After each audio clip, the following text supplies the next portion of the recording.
Welcome to Knowledgeable Aging. I'm your host, Jason Kotar. Joining us today to talk about Are You Dehydrated? 75% of Americans are, so let's get drinking, is Ellen Belk. Ellen is a silver living strategist with an impressive 20 plus years of operational experience in senior housing as a holistic dementia expert, author, trainer, and influencer. She brings a unique blend of proficiency in operations, sales, team building, resident experience, and innovation to her clients. Ellen has a refreshing and straightforward style that leaves a lasting impression on anyone who works with her. She believes together we are stronger and challenges those she encounters to be the change. How are you doing today, Ellen? I'm doing well. Thanks, Jason. Hope you are as well. I am very well. Thank you so much. So looking forward to our conversation today. But before we get started, Ellen, for those that are joining us for the live webinar, you will see a control panel on your right-hand side. If you have any questions, type those questions in. Time permitting, we will do everything in our power to get your questions answered. So Ellen, I'm going to turn it over to you. Well, here we go. I hope that those people that saw the tagline, "Let's get drinking," did not think that this was a happy hour session. Happy to have one of those in the future. But today I am talking about something that is really aligned with myself personally, because I am a woman that believes in non-pharma first ways to stay healthy, but also in my professional world, as Jason said, I am a silver living strategist. It is just a fancy way that I have coined to say that I've spent 20 years in the elder care and aging services industry. And I am a holistic dementia care solutions expert. So I want to make it very clear that I'm not a nutritionist. I am somebody that has worked again for 20 years from the care floor to senior level management within the aging sector, most notably in assisted living and dementia care. And the things that I'm going to talk about today come very from my heart, because these are initiatives that I had launched in various organizations that I worked with. You will learn, hopefully with me today, how critical for overall wellness maintaining a robust hydration of your body is. And in no greater example is as we age. We'll talk about that, and sometimes simply by making some small tweaks in how you intake water or hydrate your body, you will actually see benefits, and most notably will find benefits in aging bodies who are already struggling with other comorbidities. So I say all that to say, let's get drinking water today, and let's learn about why it is so important for us to stay hydrated. Today, my goal is to, give you these takeaways. Normally, when I present, I'm not a gal that likes to read every bullet point in order. However, I do appreciate that there will be people listening in the future on a podcast. So for today's purposes, I will read the bullet points. The takeaways in this, pretty casual, but hopefully information robust time together with me. I want you to walk away with learning how being dehydrated can significantly impact your overall wellness. We'll talk a little bit about that. Today, I expect you to take away some signs and symptoms that indicate that you may be dehydrated. It's really not that complicated. And so I want to, again, impart some real simple wisdom that will not be overwhelming, to say the least, but it will give you an indicator as you move forward, or as you're caring for others that you're monitoring, as to how easy it is to determine if someone is dehydrated. And again, before we end our time together today, I plan to give some tips and suggestions. Some of it you'll be like, well, of course I know this. Others, you might learn some ways that we can tweak the water intake or the fluid intake to make it a little more interesting, and also to add some additional antioxidants that will also help in overall wellness. So some tips and suggestions for maintaining a robust hydration routine is how we will end our time together today. So what I wanted to do first of all is to simply define what is dehydration, and I'm giving the attribute on this slide Again, I will read this, and it is directly from the Mayo Clinic. The Mayo Clinic does tend to be one of my go-to resources when I'm doing things that are aligned with me, but sometimes I need some more medical backing to that I don't have to bolster what I am trying to convey. So to the Mayo Clinic I went, and this is how they define what dehydration is. Dehydration occurs when you use or lose more fluid than you take in, and your body doesn't have enough water and other fluids to carry out its normal functions. If you don't replace lost fluids, you will get dehydrated. So let's stop and think about that for a second. You know, our body is made up of 60% water. And so, and our brain is an organ of our body that is almost all water. And we really need water to be, you know, to flow freely through our body to help keep our system moving in the right direction. A lot of people, when I get in conversations, or people much brighter than me, try to give a descriptive of what the visual would be inside our body. It's like your body is a machine, or or a car, for example, and we need oil to keep running through the machine or the car to keep the system moving in the right place. That's pretty much the analogy that we want from a water perspective within our body. We need the body, we need water flowing through the body to lubricate our joints, to lubricate our organs, to flush out toxins that we all have within our bodies, wherever we are. That's the one thing about our crazy world, is that there's a lot of toxins in the air, from pollution to sprays that we use in our beauty products, or things we use on our bodies. So to combat those chemicals and toxins that are penetrating our skin, which ultimately then impacts our mind and the rest of our organs if we don't properly flush the toxins out. So dehydration is, it's not just me saying, hey, let's drink some water. There's really some specific reasoning and methodology behind the importance of maintaining your hydration. Anyone can become hydration. This is, when we say, the statistics on 75% of all Americans are dehydrated, that covers from infants and young children all the way into the elder sector and towards end of life. I will say that in true story, that I have for years, I give with my professionals in the senior living space, as I talk about non-pharma ways to maintain a healthy environment for those that we're serving, the elders that we're serving, especially most notably in the dementia space. I'm constantly talking about the simplest of simple ways to start is maintaining hydration in the elders that we are serving. And we'll talk about why that becomes more important here as we move forward. But so today of the bulk, and of course, because I'm on the Knowledgeable Aging platform, the bulk of my conversation will be about older adults and older bodies. But please know that infants and children can become dehydrated as well. And I've used that 75% of all Americans are dehydrated for years in my trainings.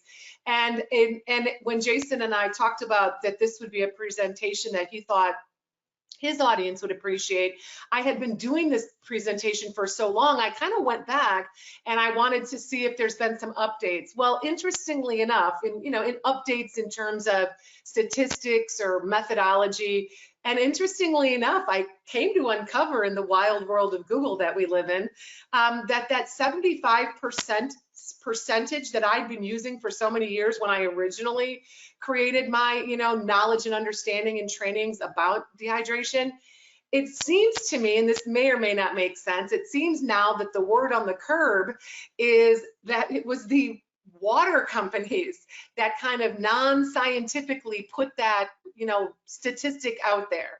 And I suppose 6, 7, 8 years ago, as we all look back in our time, memory lapse to see when have bottled water become so, so critical, so important, or such a part of our life. I guess I can see the marketing genius maybe of that.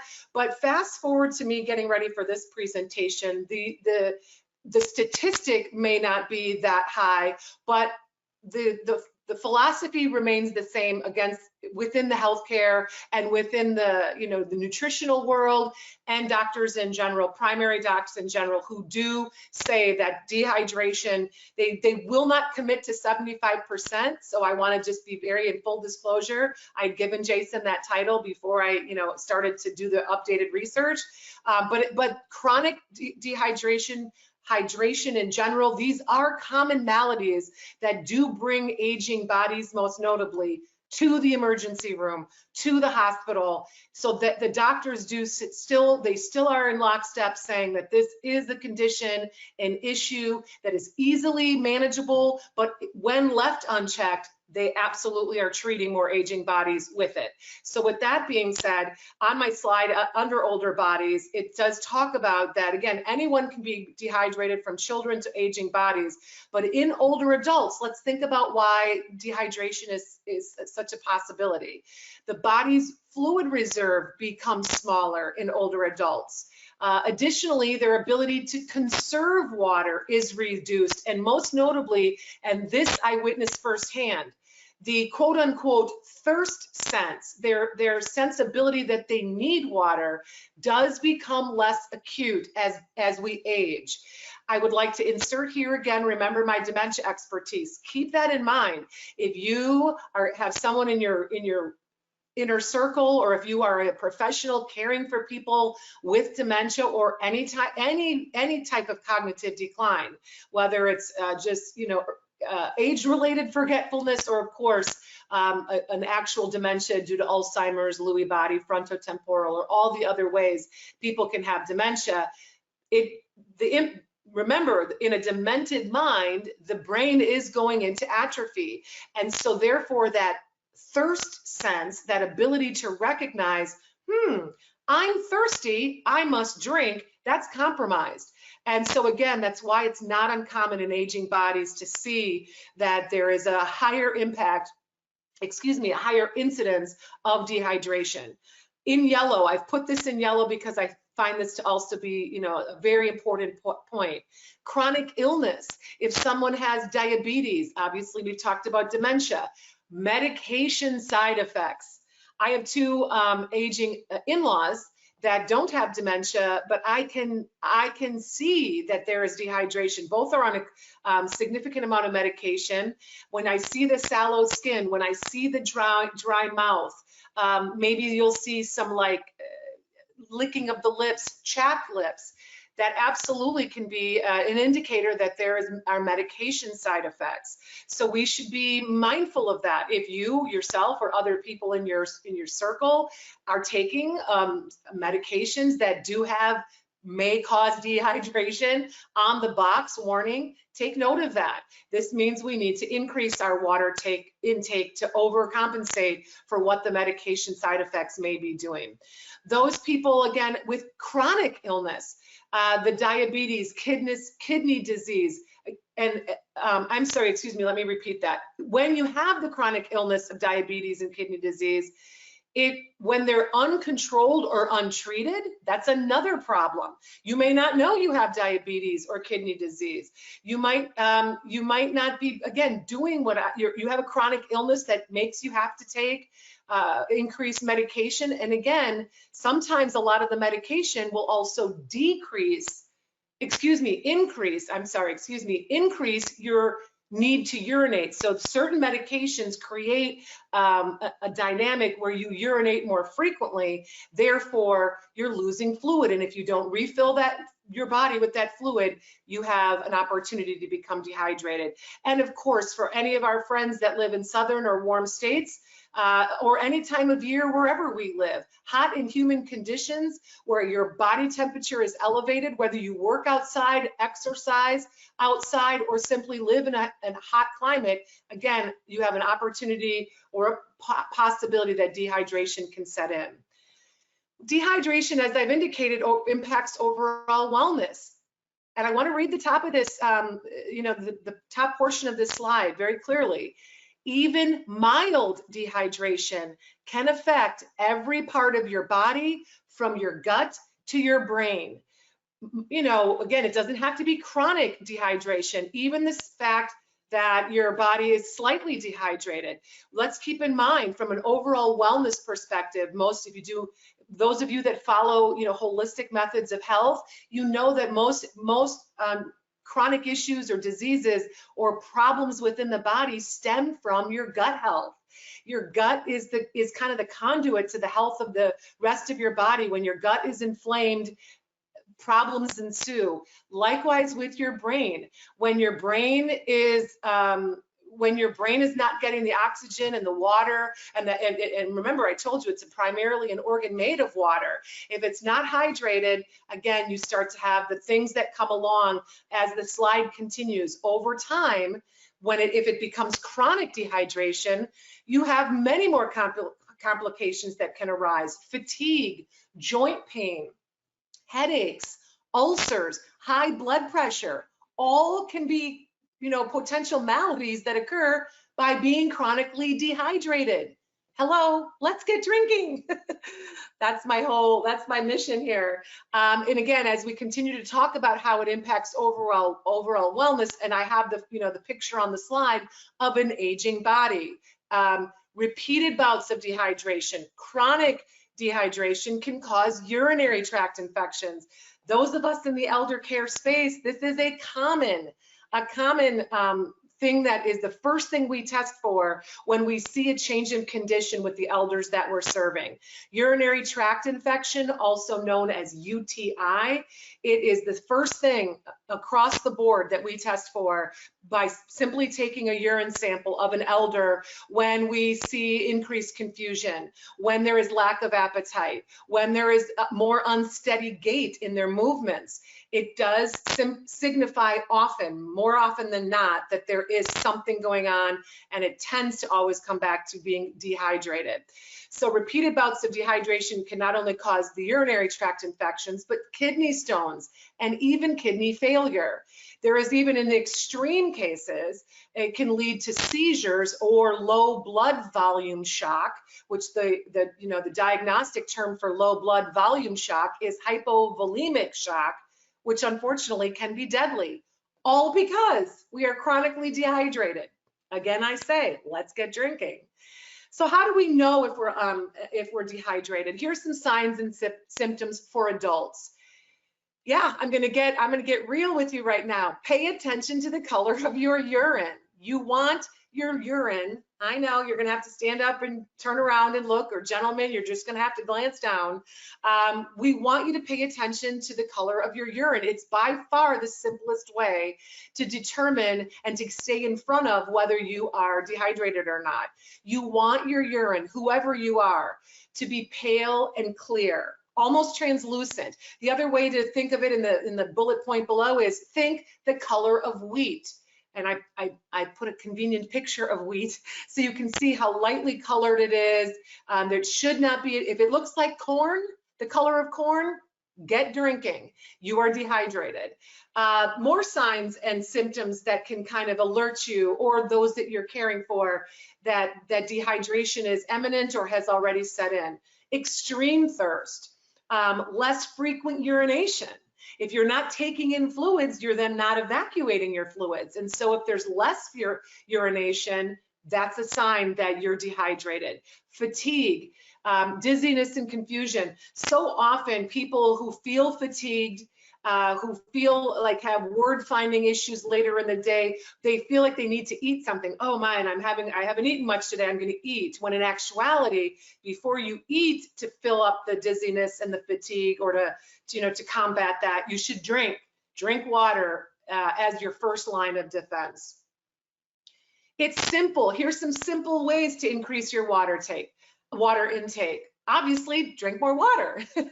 But if there are people that say, and especially our aging body people, that it's boring water. I don't feel like drinking water. We also know that elders don't want to drink a lot of water because of the fear of having to find the restroom. So eat your water. Cucumbers, lettuce, you'll see on my slide. Tomatoes are 94% water. Watermelon, strawberries, oranges, pineapple, all very, very high in water intake. You could serve those as, actual pieces of food on the plate or fruit salads, or you could also infuse them, maybe not the lettuce, but I will talk to you about all the ways we can put cucumber, we can put orange slices in water. Not only is it visually more pleasing, so it's not just clear, there's some pops of color, but it also has healthful wellness benefits as well. Drink water before, during, and after exercise. That's year round. That should always be. If you are a sweater like I am when I'm at the gym, I come home dripping wet. It doesn't matter how hard or long I go, I am a sweater. I absolutely am carrying my water bottle, which for those on the podcast will see that you won't see, but I'm holding it up now. I don't leave home without my water bottle. I'll go through probably 6 to 8 of these in a day, in a normal day.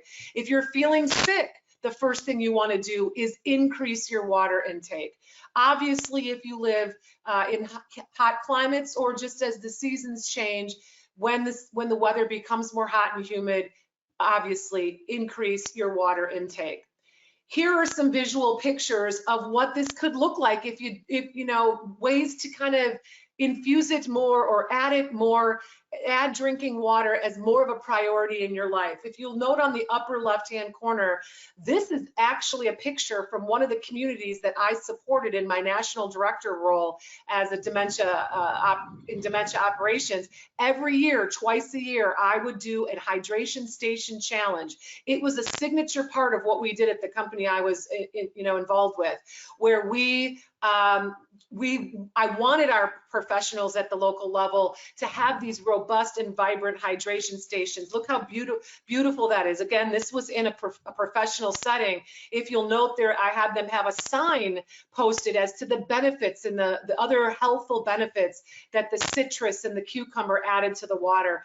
I'm showing you this for those that may be in a professional setting. Certainly those of us, now the picture to the right, adding citrus and herbal infusions into your water is just good for all of us. I continually have a pitcher of water in our refrigerator here in my home. We don't drink soda.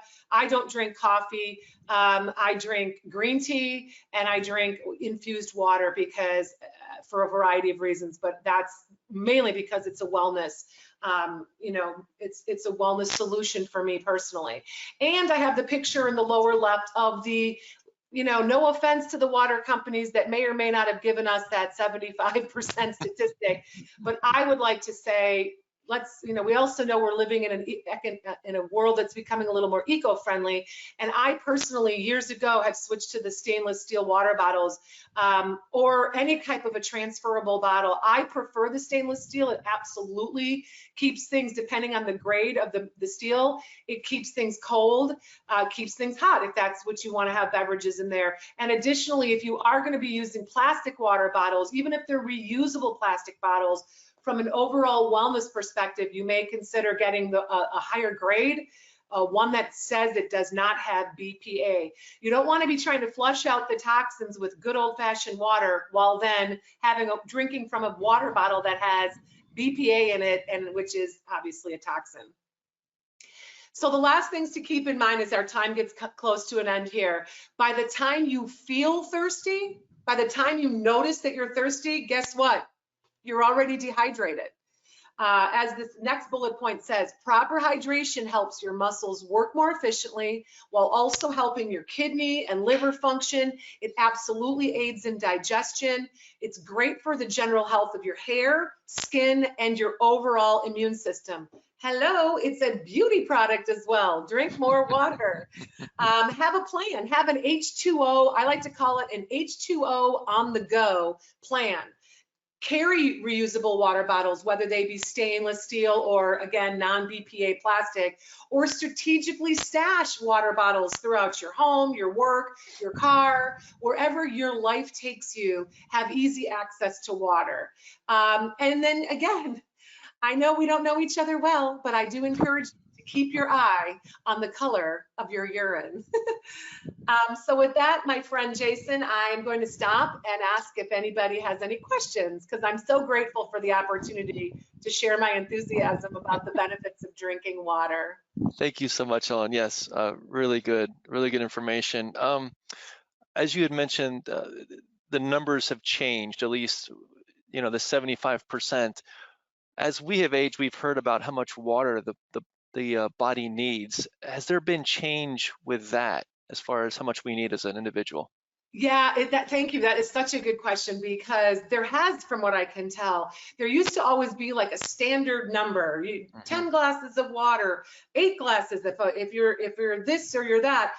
That actually also has changed. And now they're saying it pretty much goes based on all the things I've already talked about, whether your size and your weight, again, how much your age. If you are younger, you can possibly get away with drinking less because you have more water retention in your body. You're pulling from your reserves. As I indicated in my presentation with the slides, elder bodies, as that part of their internal combustion system shrinks, they're going to need more water. So the answer to your question, from what I could find as I was preparing for this, is they've kind of done away with giving people a set number. It's more along the lines of how you're living your life. You drink more if you're in a warmer climate rather. So it's gotten a little more like, hey, do what works for you, because I think that some people absolutely are innately going to need more. If there is chronic illness, if there is medication, even though I'm an older person, I'm possibly going to have to drink more to make up for the losses. So it just goes to the point of, if you've got the fatigue, if you've got the things that you're starting to notice that weren't there yesterday, increase your water intake. I don't know if that's a great answer, but I was a little surprised myself that they've kind of pulled back on their hard and fast rules that were so prevalent years ago. Yeah. So you had mentioned really well the ways that we can continue to hydrate and make sure that we are not dehydrated. What about those other beverages that we may consume during the day, whether it's coffee, alcohol, those types you meant, like caffeine, right? How are those going to really kind of just negate all the good things that you put in your body with regards to water? Well, I will tell you, and again, I know I'm very high octane as a human being. I don't drink coffee. I never have, never a sip in my life. And not because I was a health freak, as a younger person. I just never had a desire to drink caffeine. However, I did drink soda at various points in my life, and they do say that, and people know this if you pay attention, caffeine, alcohol, excessive amounts of both they are dehydrants.